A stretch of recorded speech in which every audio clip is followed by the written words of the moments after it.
Welcome to my YouTube channel CR speech and acts. ഇന്ന് ഞാൻ നിങ്ങളുമായി ഷെയർ ചെയ്യാൻ പോകുന്ന ടോപ്പിക് ആത്മഹത്യയാണ്.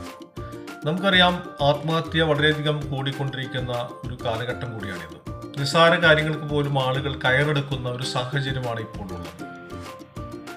അപ്പോൾ ആത്മഹത്യ നിയന്ത്രിക്കുവാനും അത് ഇല്ലാതാക്കുവാനും ഉപകരിക്കുന്ന 5 കാര്യങ്ങളാണ് നിങ്ങളുമായി ഷെയർ ചെയ്യാൻ പോകുന്നത്. അതിലൊന്ന്, സംസാരിക്കൂ, മനസ്സിലുള്ളത് പങ്കുവയ്ക്കൂ.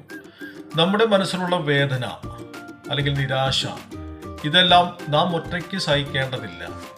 അത് നമുക്ക് മറ്റുള്ളവരുമായി പങ്കുവയ്ക്കാം. വിശ്വാസമുള്ള ഒരാളോട്, അതായത് മാതാപിതാക്കളോട് നമുക്ക് സംസാരിക്കാം, അതല്ലെങ്കിൽ അധ്യാപകരോട് സംസാരിക്കാം, സുഹൃത്തുക്കളോട് സംസാരിക്കാം, അതും അല്ലെങ്കിൽ കൗൺസിലർമാരുടെയൊക്കെ സഹായം നമുക്ക് തേടാം.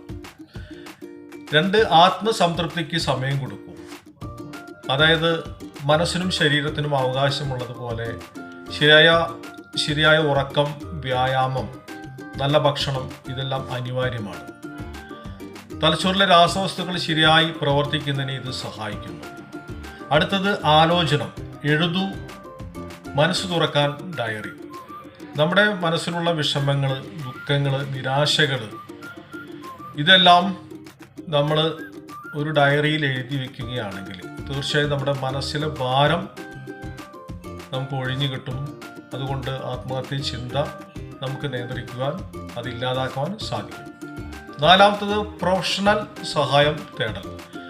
അതായത് ക്ലിനിക്കൽ സൈക്കോളജിസ്റ്റ്, സൈക്കാട്രിസ്റ്റ് തുടങ്ങിയ ആളുകളുടെ സഹായം നമ്മൾ തേടേണ്ടതാണ്. നമുക്ക് ആത്മഹത്യ ചിന്ത നമ്മുടെ മനസ്സിൽ പ്രബലമായ ആ ഒരു സമയത്ത് തീർച്ചയായിട്ടും നമുക്ക് ഇത്തരത്തിലുള്ള സഹായങ്ങൾ വളരെ ഉപകരിക്കുന്നതാണ്. 5, താൽക്കാലികമാണ് ഈ വേദന, ജീവിതം മാറും. നമുക്ക് ഇപ്പോൾ സംഭവിച്ചിട്ടുള്ള നമ്മുടെ ഈ ഒരു അവസ്ഥ, ഇത് താൽക്കാലികമാണ്. ഈ നിമിഷവും കടന്നു പോകും. അതായത് നമുക്കുള്ള ഇപ്പോൾ ആത്മഹത്യ ചെയ്യാൻ ഉള്ള ഈ ഒരു പ്രേരണ അല്ലെങ്കിൽ അതിന് കാരണമായൊരു സംഭവം തീർച്ചയായിട്ടും കുറച്ച് ദിവസങ്ങൾക്കുള്ളിൽ തന്നെ അത് മാറിക്കിട്ടുന്നതാണ്. ഇതൊരു സ്ഥായി അല്ല, ഇത് താൽക്കാലികമാണ് എന്ന് നാം തിരിച്ചറിയണം. അപ്പോൾ നാളത്തെ പ്രഭാതം അത് നമുക്കുള്ളതാണ്. അപ്പോൾ ആത്മഹത്യ ചിന്ത വിടുക.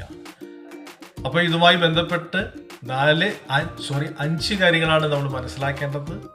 1, സംസാരിക്കൂ, മനസ്സിലുള്ളത് തുറന്നു പറയൂ. 2, ആത്മസംതൃപ്തിക്ക് സമയം കൊടുക്കൂ. 3, ആലോചനം, ഡയറി എഴുതൂ, മനസ്സ് തുറക്കൂ. 4, പ്രൊഫഷണൽ സഹായം തേടൽ. 5, താൽക്കാലികമായ വേദനയാണിത്, ജീവിതം മാറും. നാളത്തെ സുപ്രഭാതം നമുക്കുള്ളതാണ്. ഇത്തരം 5 കാര്യങ്ങൾ നമ്മൾ മനസ്സിലാക്കിയാൽ കുറേയൊക്കെ ആത്മഹത്യ ചെയ്യാനുള്ള ആ ഒരു പ്രേരണ നമ്മളിൽ നിന്നില്ലാതാകും. ഇത്തരത്തിലുള്ള കൂടുതൽ മനഃശാസ്ത്ര വിഷയങ്ങളെക്കുറിച്ചുള്ള ടിപ്പുകൾ നിങ്ങൾക്കറിയണമെങ്കിൽ ദയവായി എൻ്റെ ഫേസ്ബുക്ക് ഫോളോ ചെയ്യുക. അതോടൊപ്പം എൻ്റെ ചാനൽ സബ്സ്ക്രൈബ് ചെയ്യുക. Thank you very much.